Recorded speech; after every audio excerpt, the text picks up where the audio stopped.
Voces del Misterio Express.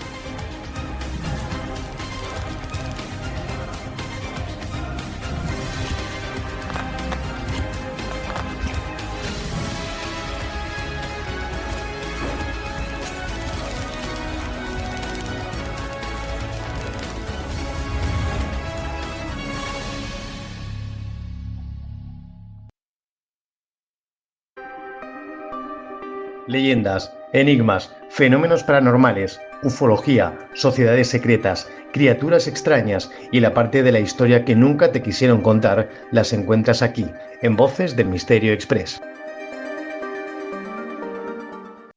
¿Qué tal, amigos? Bienvenidos a Voces del Misterio Express. Hoy vamos a hablar de Egipto mágico y lo vamos a hacer con dos voces muy especiales en un experimento de inteligencia artificial generado y creado por mi compañero Jesús García y por mí. Un guión que hemos querido hacer y probar de cara también a tener presente las nuevas tecnologías y los que nos tienen que aportar. Espero que os sea grato y que os sorprenda. Egipto mágico en Voces del Misterio Express. Leyendas, enigmas, fenómenos paranormales, ufología, sociedades secretas, criaturas extrañas y la parte de la historia que nunca te quisieron contar las encuentras aquí, en Voces del Misterio Express.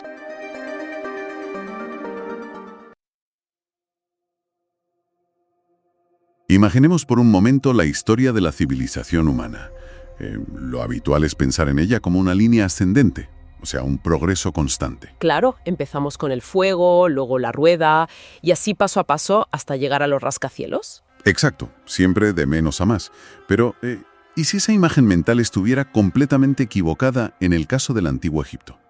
Es que esa es una pregunta que incomoda muchísimo a la historia tradicional, porque la evidencia física apunta a algo muy distinto. Muy distinto.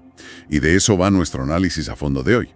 Y si en lugar de un lento amanecer tecnológico, el Antiguo Egipto hubiera sido un relámpago cegador de genialidad inicial que poco a poco se fue desvaneciendo. Una involución en toda regla. Eso es. Hoy tenemos sobre la mesa un compendio de fuentes alucinante, investigaciones arqueológicas, análisis de ingeniería y nuestras notas del texto Misterios de Egipto. Nuestro propósito en esta inmersión profunda es explorar estas paradojas tecnológicas. Y creo que es crucial aclarar desde el minuto 1 que no vamos a entrar en terrenos esotéricos ni en ciencia ficción. Nos vamos a ceñir estrictamente a lo que se puede medir empíricamente. Datos duros. Exacto. Pruebas físicas concretas, marcas de corte en granito, medidas milimétricas y herramientas que sencillamente no encajan en la narrativa oficial. Vale, pues vamos a desgranar esto, porque el contraste que muestran las fuentes es abismal. A ver, por un lado nos situamos en las dinastías 3 y 4. La época de la Gran Pirámide de Giza. Justo, obras colosales. Y sin embargo, la historia oficial describe a estos constructores casi como principiantes. O sea, nos dicen que esta misma gente que erigía montañas de piedra perfectas no descubrió la rueda hasta la dinastía 12. Es que no tiene sentido. Y la lista de supuestas carencias es asombrosa. Según la cronología oficial, herramientas absolutamente básicas para cualquier albañil de hoy en día, como una plomada o una simple mira topográfica hecha de caña de palma, no aparecen hasta la dinastía 18. Madre mía. El vidrio surge en la 14, el hierro en la 26... Es como decir que alguien logró construir un puente colgante de última generación siglos antes de inventar la tuerca y el tornillo. Totalmente. Y si observamos otras ramas del saber, la involución es aún más clara. Fíjate en la astronomía. A ver. Los primeros textos astronómicos surgen en la dinastía 11 en los sarcófagos, pero historiadores como Hawks señalan que desconocían por completo el mecanismo de los eclipses. Ya. Hay que esperar miles de años, hasta la época ptolemaica en Dendera, para ver meridianos o el uso de la Osa Mayor para orientarse. E incluso en matemáticas, el famoso papiro de Rind, de la dinastía 13, muestra un nivel de cálculo súper básico. Hay un abismo enorme entre la estructura física que dejaban atrás y el conocimiento teórico que supuestamente tenían. Lo cual nos lleva a un evento histórico que ilustra esta pérdida de conocimiento mejor que ningún otro. Un colapso literal. El caso de Karnak. Cuando leí esto en las fuentes me quedé totalmente estupefacto. Es increíble, sí. Resulta que siglos después de que levantaran las pirámides, los egipcios construyen la inmensa sala hipóstila de Karnak. Y hacia el año 1899 a.C. se derrumba. Y el motivo del derrumbe es lo más revelador de todo. Dilo. No fue un terremoto ni una guerra.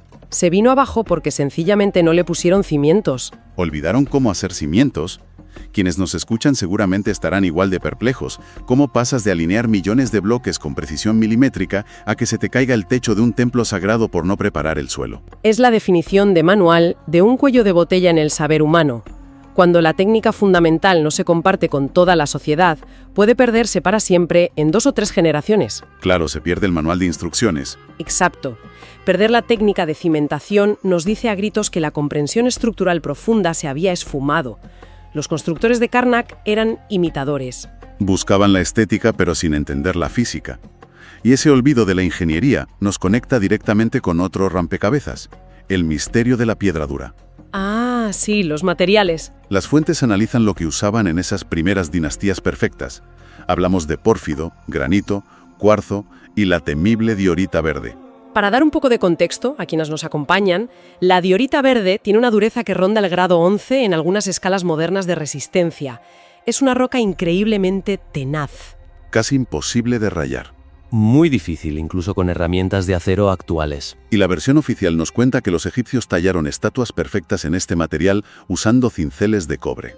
Un absurdo físico. Para poner una imagen clara, intentar cortar diorita con un cincel de cobre es como intentar trinchar un bloque de hielo sólido usando un palillo de dientes de plástico. Sí. Lo único que conseguiríamos es destrozar el palillo y dejar el hielo intacto. Y este absurdo choca de frente con la realidad cuando vemos maravillas como la estatua de Kefren en el Museo del Cairo, esculpida en diorita verde, con una musculatura perfecta y un pulido que parece un espejo. O los gigantescos bloques de las canteras de Asuán. Que sobre Asuán, la historia oficial sí da una explicación con las cuñas de madera. Ah, cierto, el profesor Clark. Documentó que hay agujeros en la roca. Metían cuñas de madera, las mojaban, la madera se hincha y la presión hace estallar la roca. Y eso es cierto para la extracción en bruto. Claro, para separar el pedazo de la montaña. Exacto. El problema es que una roca reventada desde dentro no sale con una forma geométrica perfecta. Eso no explica el tallado posterior casi milimétrico. El cobre empíricamente no pudo hacer ese trabajo. Entonces, si el cobre es el palillo de plástico, ¿qué usaron realmente? Aquí las fuentes arrojan pistas fascinantes. El hierro, por ejemplo. El caso de la placa de hierro es fundamental. Nos enseñan que la edad de hierro llegó muchísimo más tarde, pero el investigador Perring encontró una placa de hierro incrustada en el canal de ventilación sur de la Cámara del Rey, en la Gran Pirámide. Y antes de que alguien piense que es chatarra de un explorador posterior, esto lo analizó el arqueólogo Flinders Petrie, ¿verdad? Así es. Petrie confirmó que la placa tenía adheridos restos calcáreos fosilizados. Llevaba allí metida desde la construcción original. No era un fraude, era hierro de la época de Keops. Ojo a este dato. Y tampoco olvidemos el detalle de la rueda. Los pueblos nubios, vecinos de Egipto, la conocían.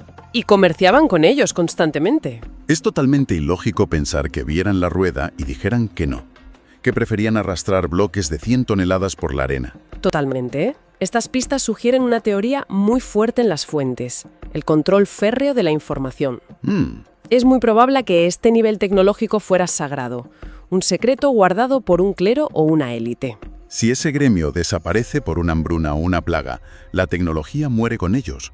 Y el resto vuelve al cincel de piedra. Lo cual nos lleva casi por inercia al problema de la logística, a mover las piedras. La gran pesadilla de los ingenieros modernos. La versión del colegio dice que la Gran Pirámide se hizo en 20 años. Si hacemos números, eso es colocar un bloque de varias toneladas casi cada 2 minutos, de día y de noche, sin parar durante 2 décadas. Una cadencia que hoy, con grúas hidráulicas, nos costaría sangre y sudor mantener. Y la imagen que nos venden es la de miles de esclavos tirando de cuerdas. Pero aquí entra lo que las fuentes llaman la paradoja de los relieves. Una de las pruebas más elegantes de la involución tecnológica. Hay un relieve en el Berché, de la dinastía 12. Muestra el transporte de una estatua de 60 toneladas. ¿60 toneladas? Sí.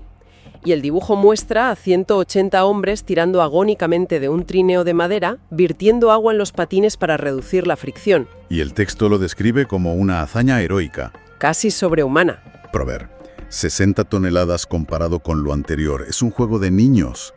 El templo mortuario de Miserinos tiene bloques de 200 toneladas. El techo de la Cámara del Rey tiene losas de granito de 50 toneladas a decenas de metros de altura. O los obeliscos del templo de Luxor. Los de Amenhotep III. Exacto. Uno está en la Plaza de la Concordia en París. Pesan unas 1000 toneladas. Para mover esa mole hacía falta un empuje constante de 90 toneladas de fuerza. Y sobre todos estos bloques masivos de 1000 toneladas, no hay ni un solo relieve. Cero. Ningún papiro. ¿Por qué celebrar mover 60 toneladas como la mayor victoria del siglo y guardar silencio sobre hazañas 20 veces mayores? Porque habían perdido la tecnología. Para la dinastía Docé, arrastrar 60 toneladas era su límite absoluto. Habían olvidado cómo sus antepasados movían montañas. Cuando lograron mover 60, lo esculpieron orgullosos en la pared. Es como si hoy perdiéramos la capacidad de hacer aviones y dentro de 300 años hiciéramos un monumento por lograr fabricar un globo aerostático. Tal cual. Y hablando de imposibilidades logísticas, la pirámide de Kefren. El corredor de acceso estaba sellado con una losa gigante. Por fricción, harían falta 60 hombres empujando al unísono. Y el problema ahí es el espacio físico. Exacto. En ese pasillo caben 10 personas apretadas. No hay espacio material para aplicar esa fuerza. Es imposible.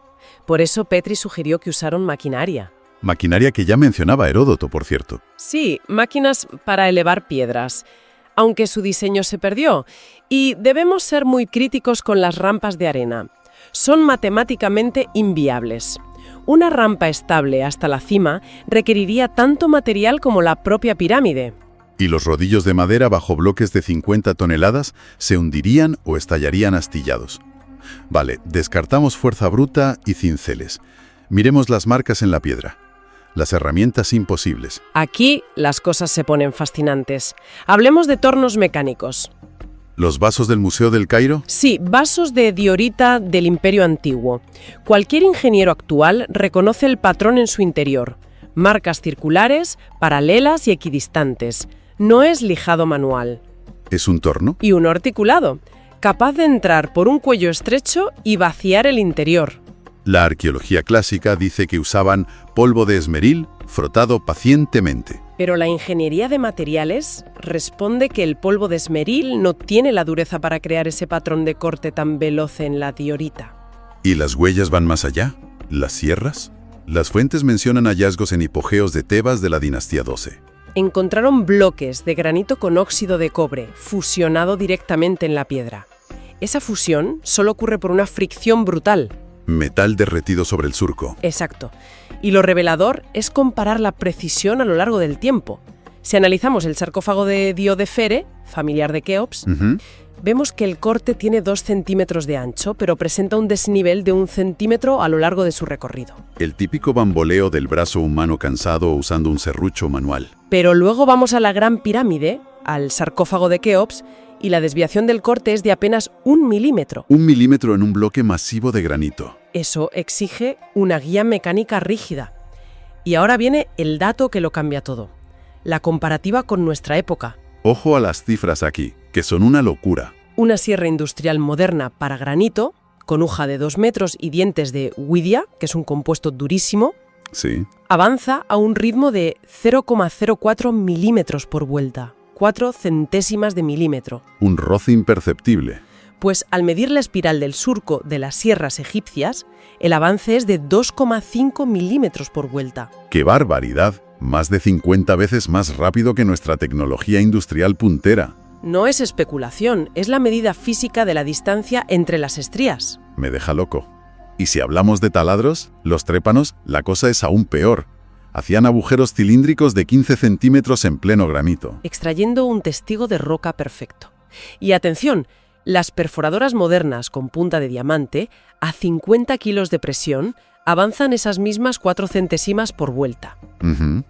Pero los taladros egipcios avanzaban 2 milímetros enteros por revolución. 2 milímetros. Obligar a un taladro a penetrar eso en granito requeriría unas 2 toneladas de presión sobre la broca. Y el material de la broca tendría que ser 50 veces más resistente que el diamante puro para no pulverizarse. Tela. Y lo hacían como rutina. Petri encontró un cilindro de pórfido de la dinastía I. El trépano que lo cortó tenía 70 centímetros de diámetro. Un taladro de casi 1 metro de ancho atravesando roca durísima como mantequilla. Toda esta maquinaria explica la extrema perfección óptica de la Gran Pirámide. Hablemos de las uniones.